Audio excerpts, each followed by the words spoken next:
I'm 74 years old, and I need to tell you something that will probably sound unbelievable.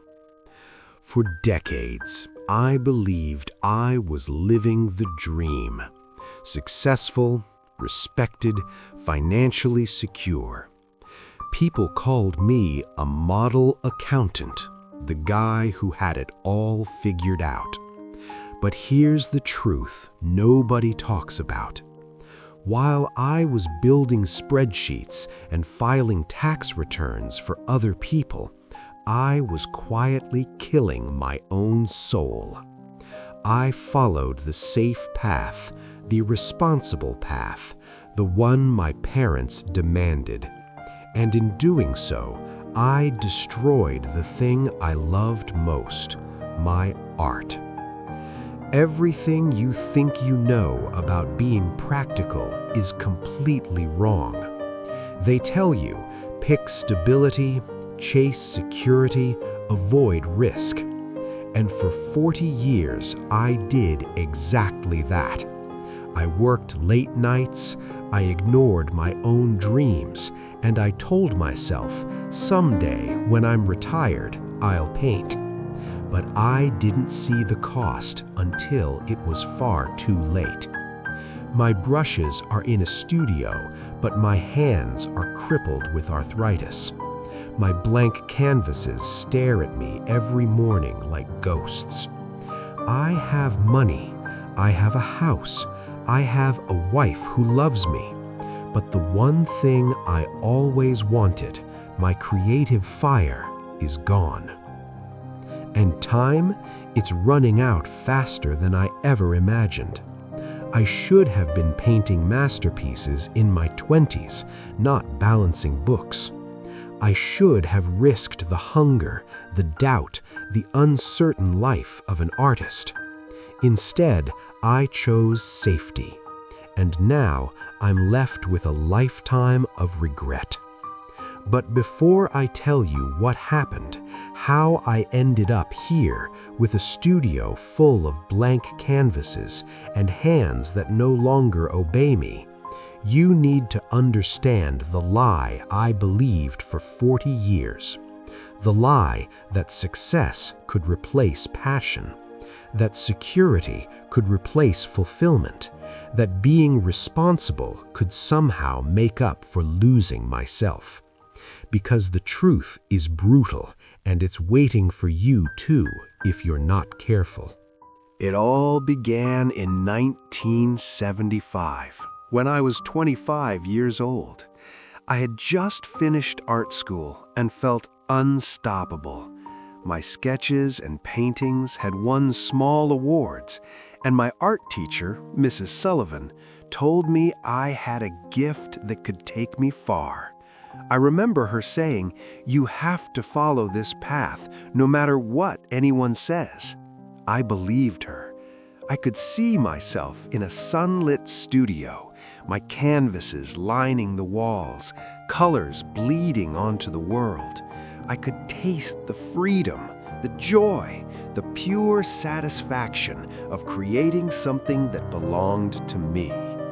But then came my parents. They were practical, firm, and terrifyingly convincing. "Artists starve," my father said over dinner one evening.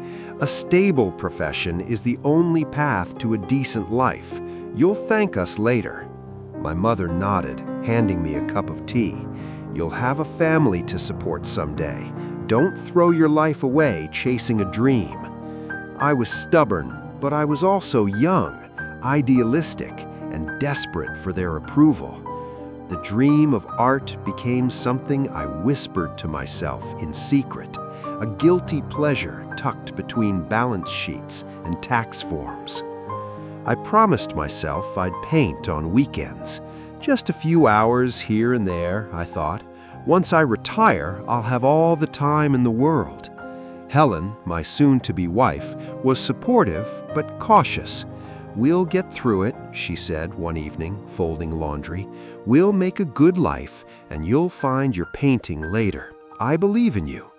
I smiled and nodded, though inside I already felt the first sting of compromise. Those early years were a mix of excitement and small betrayals.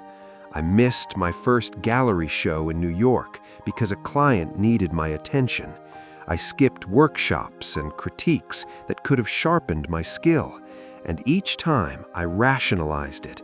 I'll catch up later. Things will settle down soon. My parents' warnings echoed in my mind. Stability was safe. Security was sensible. Passion could wait. And so began the lie I carried with me for the next 40 years, that the life I was building, financially secure, respectable, and responsible, was somehow enough, that someday I could reclaim the fire I was already smothering. That's the lie I told myself for 40 years. By 1980, I was 30 years old, and the path was clear. Accounting was my life, art a whispered fantasy. I remember missing my first real chance to show my work at a local gallery. The call came early in the morning, just as I was leaving for the office. My parents' voices echoed in my head. A responsible life, not a foolish dream. I hesitated, and the opportunity slipped through my fingers. I told myself, there will be other chances. I'll show my work someday. Then came 1985. Helen and I had our first child, Emily.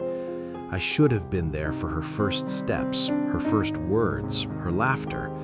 But I was at the office late, hunched over tax files, promising myself I'd make up for it on the weekend. I remember Emily toddling toward the door, a little drawing clutched in her hand, and I barely glanced up. I thought I was doing it for her future, but all I did was teach her patience. Patience for a father who rarely existed in her life. By 1990, Emily was 5, and her school had a recital. I had a client deadline, of course. It's just one event, I rationalized. I'll be there for the next one. But there was no next one that mattered to her. She stood on that stage, eyes scanning the crowd, looking for me. I wasn't there. I didn't even call. Helen's sigh when I got home said more than words could.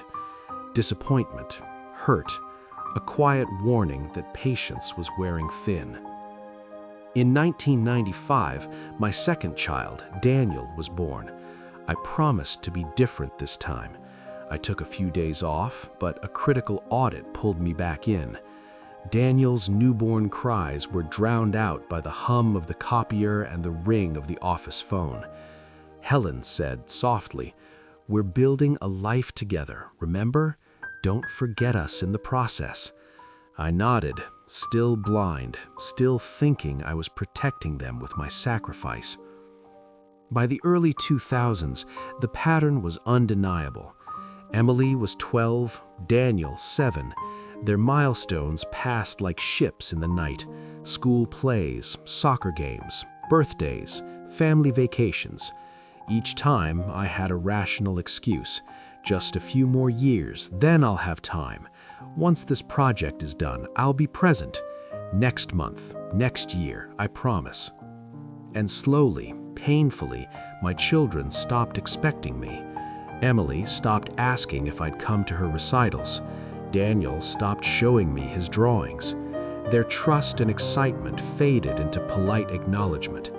Helen's patience had transformed into quiet resignation. She still loved me, but she had learned to live without me fully in her life. The most devastating moments were the little things I found years later. A crumpled drawing Emily had left on my desk, unopened letters from Daniel, small mementos meant for me that never reached me. Each one was a snapshot of a presence I had chosen not to give. Each one a reminder that the life I thought I was building for them, I had stolen from them instead. I had worked hard, achieved stability, and earned respect. But for what? A career that gave me numbers but stole their laughter? security that came at the cost of presence. Every milestone I missed was a brick in the wall that separated me from the people I loved most. By the time I reached 60, the pattern was fully cemented. My children had grown distant. Helen and I were together, but our conversations had the warmth of acquaintances. And me? I had a studio full of blank canvases, a lifetime of ideas, and arthritic hands that no longer obeyed me. I had spent 40 years making excuses, and the people who mattered had quietly stopped waiting. I missed so much. I missed everything. It was March 12th, 2015. I was 64 years old. I had just returned from yet another late-night office meeting when I found Helen sitting at the kitchen table, a letter in her hands, her face pale and trembling. I sensed immediately that this wasn't about taxes or bills. Something had finally broken. "Helen, what is it?" I asked, trying to keep my voice steady. She looked at me, and for the first time in decades, I truly saw her. Every line of disappointment, every quiet sorrow, every year of patience turned into grief. "I can't do this anymore," she said softly. "I've tried to be patient. I've tried to wait for you, but you've missed everything that mattered." I felt a chill run down my spine. My excuses, my rationalizations, my promises, everything I had clung to crumbled in an instant. "Helen, wait! I'll make it up to you. I can fix this," I said, the words sounding hollow even to my own ears. She shook her head. "You can't. Emily doesn't want to talk. Daniel barely acknowledges me anymore. They've built their lives without you, and frankly, so have I. I love you, but I can't keep hoping for a father you never were." I remember collapsing into the chair across from her, the weight of 50 years pressing down on my shoulders. The sound of her voice, steady yet breaking, echoed in my head. Every missed recital, every birthday, every Sunday afternoon I spent at the office instead of with my family, all of it hit me at once. And then I realized the truth I had been avoiding for decades. It was too late to fix any of it. I tried to explain, to remind her of my intentions, to promise change. But intentions don't replace presence, do they? Promises don't erase absence. Helen's eyes were filled with tears I would never be able to take away. Her words were gentle, but they cut deeper than any scream could. "We did the best we could without you." In that moment, I saw my life clearly for the first time. All the successes I had chased, the stability, the respect, the comfort, meant nothing compared to what I had lost. My children's trust, their love, their moments of joy I would never witness. My dreams of art, my fire, my creative soul, all had been postponed, deferred, and ultimately stolen by my fear and obedience to others. I sank back in the chair, staring at the floor. The letter in her hand was divorce papers, carefully drafted and ready. A part of me wanted to fight, to cling to the fragments of the life I thought I deserved. But deep down, I knew the truth. I had chosen the safe path, and it had led me here, to loss, regret, and isolation. That should have been my wake-up call. That should have been the moment I said, "Enough. I will live my life differently." But by then, the damage was irreversible. And in that silence, with the cold kitchen light casting long shadows on the walls, I finally understood the cost of a life lived for everyone but myself. After that day, life didn't explode. It just shifted quietly. Helen and I stayed married in name only, but the warmth, the shared laughter, the intimacy we once had, all of that had faded into polite conversation. We are civil now, pleasant, but we are not close. She thanked me for attending Emily's wedding last year, like I was a guest, not her husband. Daniel sent me an email congratulating me on a work anniversary. The words were kind, but distant, hollow. I have everything money can buy: a beautiful home, a comfortable retirement, financial security. But I'm completely alone in the ways that matter. My studio, which was supposed to be my sanctuary, now stands as a cruel reminder of what I lost. Blank canvases lean against the walls, waiting for hands that can barely hold a brush. Paint tubes lie unopened. The dreams I postponed for decades have been claimed by time and arthritis. I tried, briefly, to make amends. I scheduled trips with Emily, hoping we could reconnect over a shared love of art.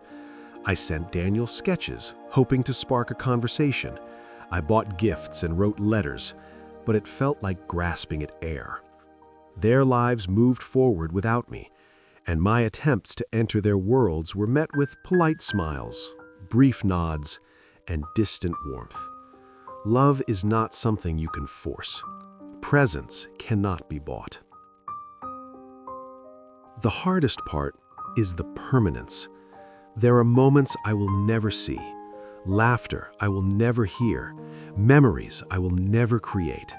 Every painting I could have made, every conversation I could have had, every bedtime story, soccer game, recital, I traded all of it for safety, security, and the illusion of control.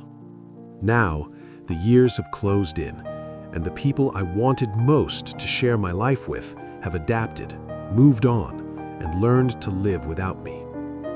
I look around my studio sometimes, and I feel a deep ache in my chest. Not because of what I have, but because of what I can never have.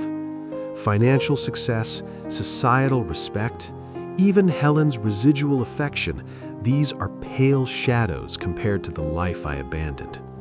40 years of someday have left me with nothing tangible but regret. I have a life full of things, but empty of the moments that mattered most. Every achievement feels hollow. Every reward is tainted by absence. And every day I wake up, I am confronted with the truth that I can never go back. The permanence of my choices haunts me relentlessly. I have everything, and I have nothing that truly matters. Here's what took me 74 years to learn. Stability, success, and achievement mean nothing if you sacrifice the people and passions that make life worth living. I spent decades believing the lie that being practical and responsible would bring fulfillment. That if I earned enough, maintained respect, and played it safe, happiness would follow. It doesn't. It never does. Your company doesn't love you. It doesn't notice your birthdays, your sacrifices, your dreams deferred. It can't. Only people can. Family, friends, loved ones, they remember everything. Every missed recital, every broken promise, every day you chose work over presence. They carry those absences in their hearts long after the office has forgotten your name. The cruel irony is this. For 40 years, I chased a life others deemed worthy. I was admired, praised, financially secure, and yet, while I had everything on paper, I lost what mattered most. My art, my children's love, Helen's closeness, gone. All those things you think are optional, postponable, can be caught up later, they cannot. time doesn't wait, and people, they eventually learn to live without you. If I could give one piece of advice to anyone listening, anyone thinking, I'll do it later, I'll catch up eventually, there's still time, hear me now. There is time, but it is not infinite. Every moment you delay, every opportunity you rationalize away builds a life of absence. And one day, you'll look around and the truth will be unavoidable. The universal truth is simple, yet so many of us ignore it. Presence matters more than presence. Time matters more than trophies, and love matters more than legacy.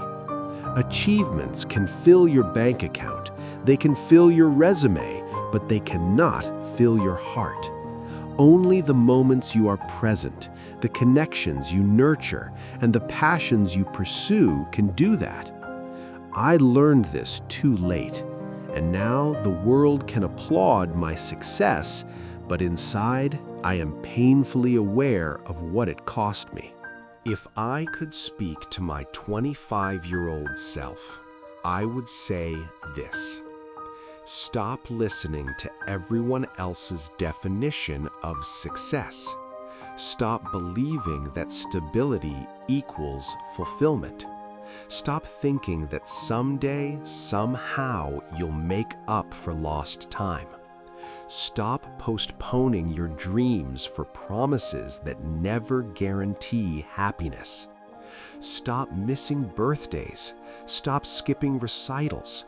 Stop prioritizing numbers over people.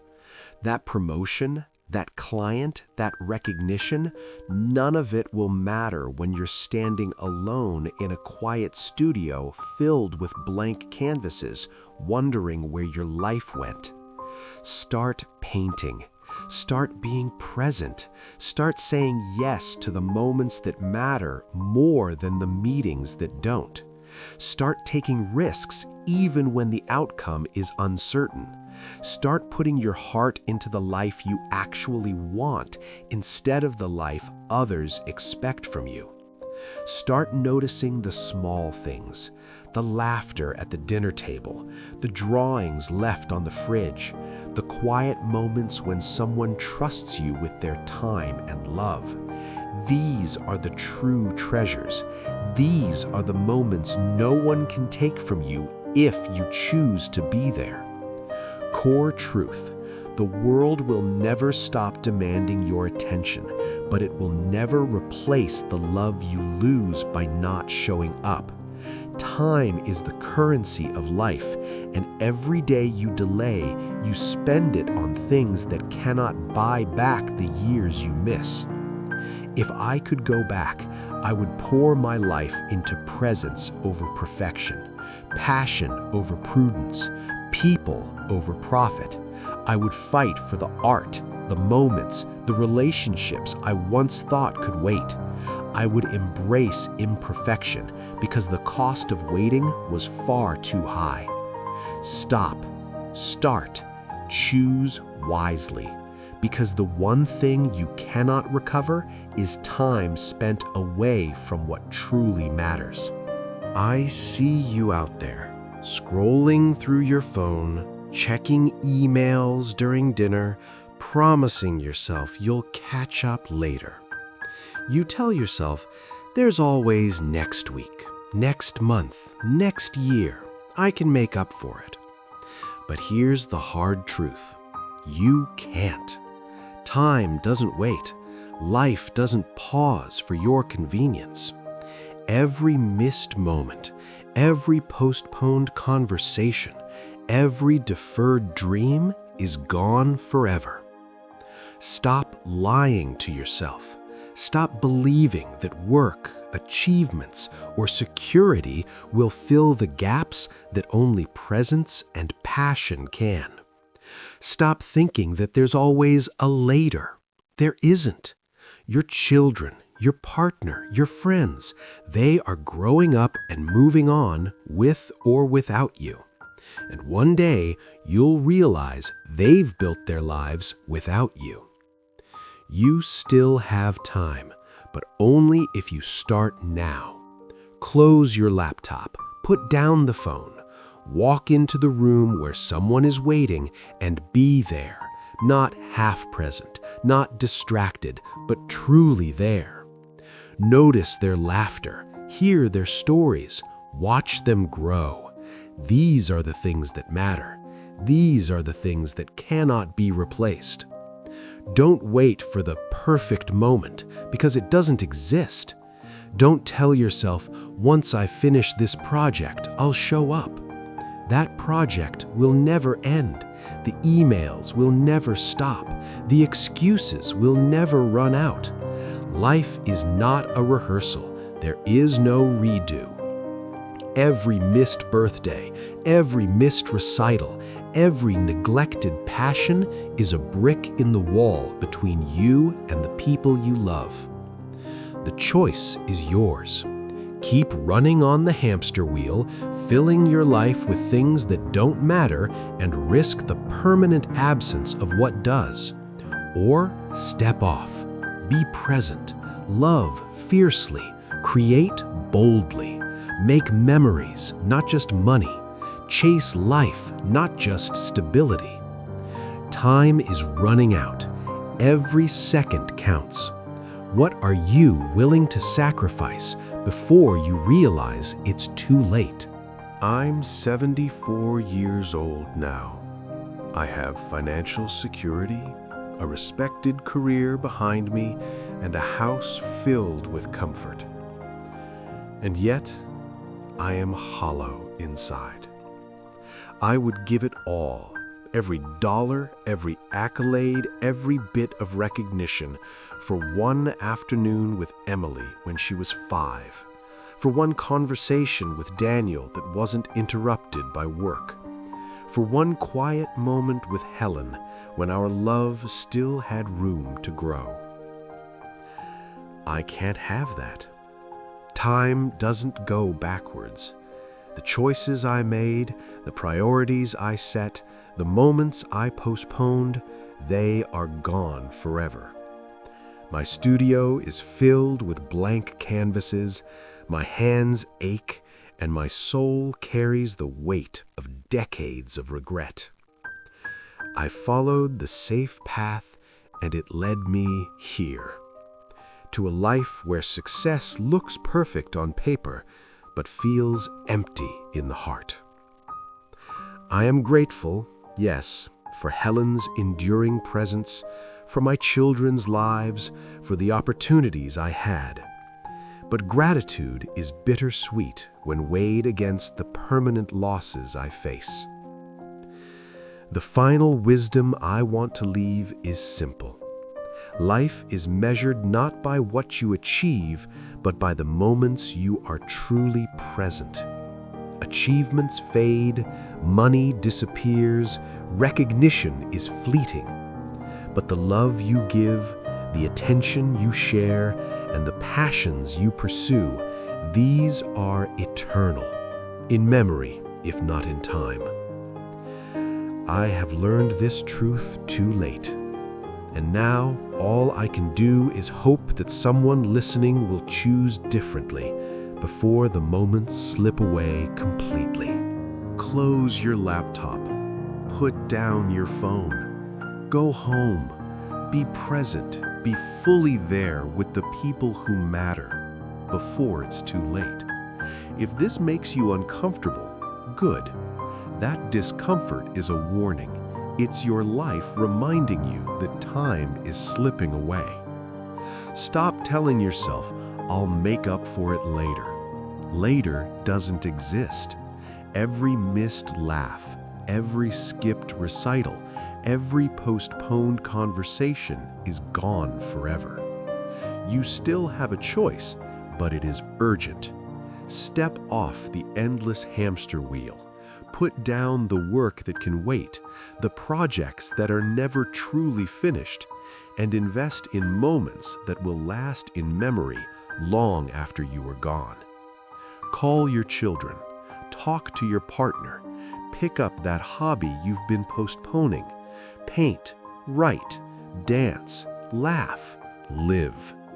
Presence matters more than perfection. Love matters more than money, and moments matter more than milestones. Share this message if it resonates.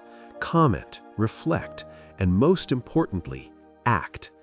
Ask yourself, what am I willing to sacrifice today for the people and passions I will regret losing tomorrow?